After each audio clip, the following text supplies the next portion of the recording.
501st Legion was one of the best units in the Grand Army of the Republic and was led by Captain Rex during the Clone Wars until the Siege of Mandalore, where Rex was transferred to the 332nd and the 501st then saw other clones taking command.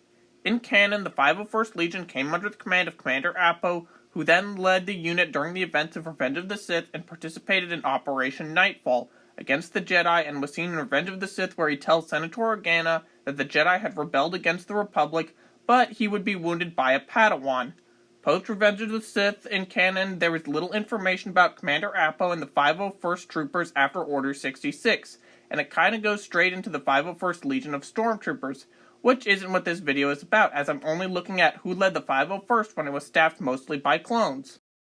In the expanded universe, the 501st was led by Commander Appo, who by 19 BBY became a clone commander and led the 501st after Rex joined the 332nd, just like in canon. In that same year, Supreme Chancellor Palpatine declared the Jedi Order to be enemies of the Republic and issued Order 66, where Appo participated in the same events as canon. However, Appo was very much shown to be alive after his serious wounds by the Padawan.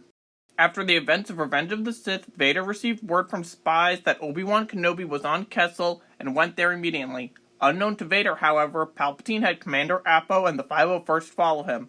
Vader fell into a trap by Jedi survivors, and before they could kill him, Appo and the 501st arrived and opened fire on the Jedi. After the clones executed the last of them, Appo informed Vader that Palpatine sought his presence. Appo would then go with Vader to put down Separatist holdouts in the Outer Rim and hunt Jedi survivors. On the planet Mercana, 2 Jedi would escape, and Appo would shake down a crime lord for information and destroy his ship. The criminal boss was then killed, as crime is bad. However, the Jedi would escape from the planet. Appo then returned with Vader to Coruscant, later accompanying him when Palpatine sent Vader to the Jedi Temple in search of Sith holocrons, where they then again came across the same escaped Jedi group who had then escaped one more time. However, the Jedi would be hunted down again on Alderaan, where the 501st and Appo defeated many rebels, and then they would follow the Jedi to Kashyyyk, which was then going to be invaded. Appo and Vader supervised the initial part of the invasion from the bridge of their Star Destroyer. The commander then summoned the officers in charge of various theaters of battle to meet with Vader, then joined the Dark Lord of the Sith and briefed the group.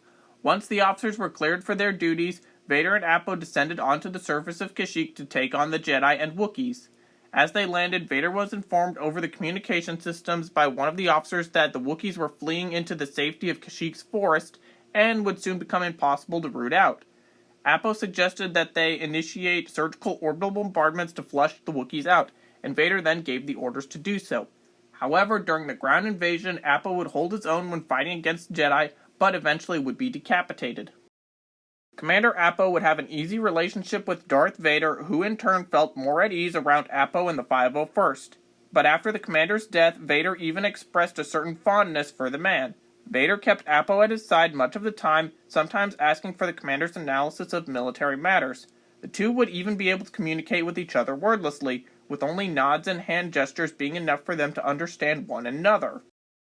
Commander Vil was a regimental commander in the elite 501st Legion, promoted to position a month after the end of the Clone Wars in 19 BBY. He then answered directly to the Emperor's second-in-command, being Darth Vader. During the Imperial subjugation of New Plimto, Vil led the 501st at a slow-paced attack with great difficulty. The native Nosarians were former members of the Separatists and had created their own resistance cell after the end of the Clone Wars. Ironically, the Separatists were aided by a former Jedi enemy, and the Battle of Half-Axis Pass was a complete massacre in which the Nosarian army was almost utterly destroyed. Those who surrendered after the battle were then summarily executed by Commander Vil. Vil fully accepted the purposes and role of all clone stormtroopers, as they existed only to serve the Emperor until death. He felt empathy for his fellow clones and believed that soldiers had to feel relevant, if only for the sake of troop morale after the end of the Clone Wars, where he had previously feared that the clone army would then become degraded to becoming glorified policemen, and was happy that they would be taking on Separatist holdouts and against Jedi. 3 months later, however, Commander Vil and the 501st participated in the Imperial conquest of the planet Bandomir, an operation that was personally overseen by Vader. In the aftermath of the campaign, which was easily won against the lightly armed group of rebellious miners, Vil provided a casualty report to Darth Vader, who then took the opportunity to ask Vil if the clones had been indoctrinated with a contingency order to kill him. Vil's hesitation to answer the question confirmed Vader's suspicion, who then force-pushed the commander off of a cliff to ensure that Commander Vil did not discuss this with Palpatine. Commander Bo would be the last clone commander to lead the 501st following the deaths of Vill and Appo, where he fought in quite a few battles after the end of the Clone Wars, as well as participated in several Jedi hunts, such as on Kessel and Kashyyyk. Although Bo was a solid combat leader, he was also an effective bureaucrat in filing out reports. Not too much is known about what happened to Bo after taking command of the 501st, other than continuing the 501st Legion's mission against surviving Jedi and Separatist holdouts. Who is your favorite clone leader of the 501st after Rex? Write in the comments. Thank you for watching.